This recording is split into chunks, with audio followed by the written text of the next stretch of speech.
السلام عليكم ورحمة الله وبركاته.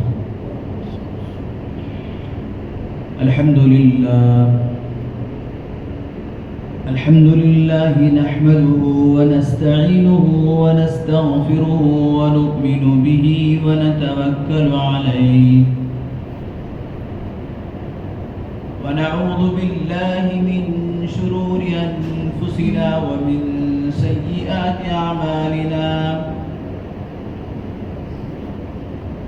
ونعوذ بالله من شرور أنفسنا ومن سيئات أعمالنا من يهده الله فلا مضل له ومن يضلله فلا هادي له ونشهد أن لا إله إلا الله وحده لا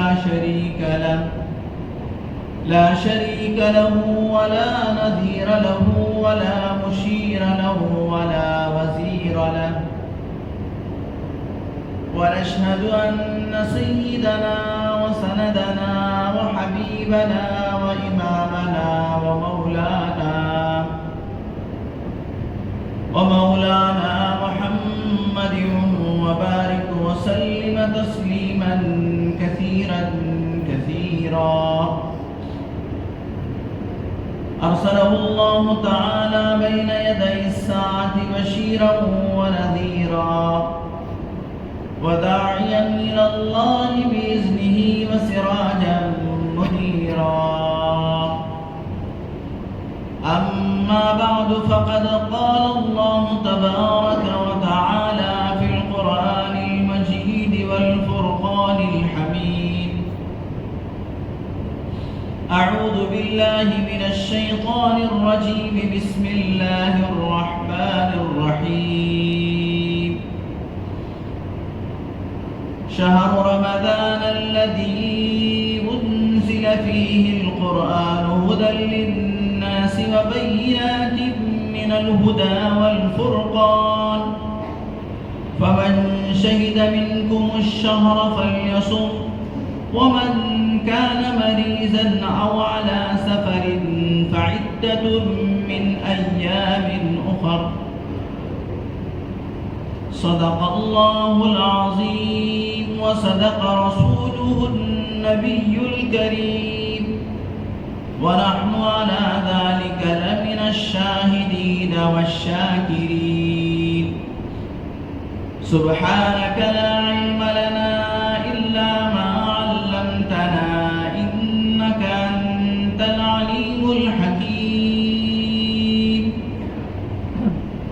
رب اشرح لي صدري ويسر لي أمري واحلل عقدة من لساني يفقه قولي اللهم صل على سيدنا مولانا محمد وبارك وسلم اللهم صل على سيدنا مولانا محمد وبارك وسلم اللهم صل على سيدنا مولانا محمد وبارك وسلم تسليما كثيرا